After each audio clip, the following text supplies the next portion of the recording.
going. So I had somebody ask me a question that I get all the time on Tumblr, especially here on YouTube, and I feel like I've answered it 800 zillion thousand billion times. So I'm just gonna make a video about it, and it is a question that goes like this. Okay, I don't actually have the exact quote in front of me, but people are always asking, how can I lose the maximum amount of weight on the starch solution and not overeat on starches? Is there a calorie, limit on the starch solution? Do I need to watch my portion sizes? People always comment and tell me that they're really afraid that, being on the starch solution isn't going to result in the amount of weight loss that they have envisioned or what they want their body to look like. And that a lot of people think that you have to be 100% raw to lose weight, because that's how we've seen so many gurus and whatever YouTube personalities do. But that's not true. I myself have lost 30 pounds predominantly eating starch, and now I am eating more raw and fruit-based diet, but that was my own choice, and I just feel better doing that. So enough about me. We'll talk about the topic. So one book that I really recommend that you read is by Dr. McDougall. It's the McDougall Program for Maximum Weight Loss, and in it he goes over starch solution basics. So if you haven't read the actual starch solution book, you don't really need to buy both of them. You can just buy this one. But he talks about what I talked about in my last video, which is whole foods and not eating tons of refined flours, sugars, oils, like manufactured processed foods.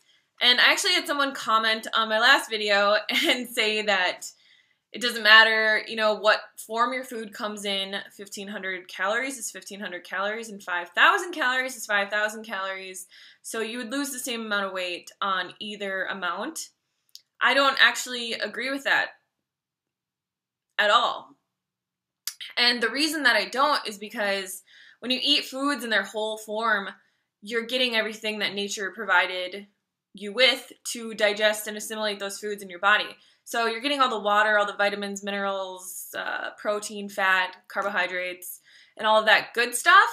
And we're not excreting, macronutrients from foods like flour is or sugar is or anything like that. So it's coming into your body the way that nature designed it to be digested and assimilated. And it's a lot more filling is the point I'm trying to get to. So yeah, 1,500 calories a day of sugar, it's probably the same weight loss wise as 1,500 calories worth of bananas or potatoes. But if you eat 1,500 calories of sugar, you are going to be fucking starving. And you're going to be eating all these other things because your body is going to be wanting water, fat, protein, and all the other things that it needs, along with all the vitamins and minerals that are lacking in sugar. So eating 1,500 calories worth of potatoes, which I'm not saying you gotta eat 1,500 calories, this was just what he was saying, but 1,500 calories worth of potatoes is gonna be way different on your body. I don't even remember. I think I figured it out once. It's like 10 pounds of potatoes? 5 pounds? I don't know. But yeah, everything comes with it. So my advice to people who are worried about the starch solution and they think they're going to gain weight because there's this, commonality type belief out there that starches make you fat and that you have to be 100% raw to lose weight, and then you can eat starches, or you can only eat starches past 4 p.m. That's not true. Just stick to whole foods. So for a whole day of meals, you would have, like maybe potatoes for breakfast or oatmeal or something like that. Then for lunch, you'd have brown rice with steamed vegetables, as much as you want of all of this. And for dinner, you'd have something similar like potatoes, rice, quinoa, like a vegetable soup or anything that's really filling, but eat it in its whole food form. The same thing goes for fats. Like if you're craving fats on the starch solution, Dr. McDougall never ever says like a macronutrient ratio that you have to stick to. So he's not like you have to stay 80-10-10 or you have to stay this or you have to stay that. And you can eat fats on the starch solution. If you're craving them, there's a reason that you are. Like if you're just dying for an avocado, then eat an avocado. And you'll find that, you feel more balanced and you'll actually feel fuller. What I found in my journey that I've shared a lot with you guys is that when I was eating really, really, really low fat, like 2%, 5%, even 10% a day, I was always hungry. And I like to talk about the fact that I'm not an athlete. I mean, I do a lot of exercise in the summer, but right now it's winter and it's freezing outside. And I don't have a gym membership.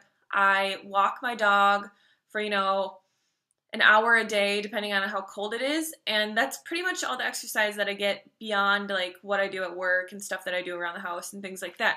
So I don't need a ton of calories. I think that a super low fat, high carbohydrate diet, like 95.5 or something like that, is really good for somebody who needs that athletic performance and they just really need to keep everything completely full, like their glycogen stores and everything just really carved up because they're cycling up mountains and biking, 50, 100 kilometers a day, and they're very, very active. For me, I can eat a little bit more fat like at night, and it fills me up so much more than like if I just ate potatoes or like 95.5.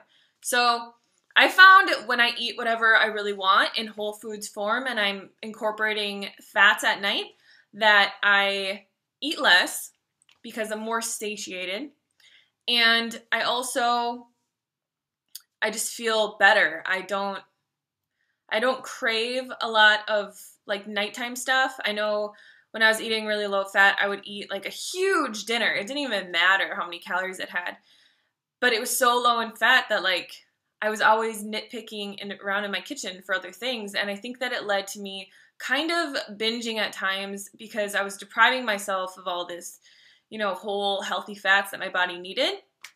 And I was like, no, I can't eat a fucking avocado. That's against the rules. I'm going to die and I'll never get skinny if I eat an avocado or any other fats. And it just didn't work for me. I couldn't do it. So I don't really know what my fat percentage is at. I do eat, just fruits for lunch and breakfast.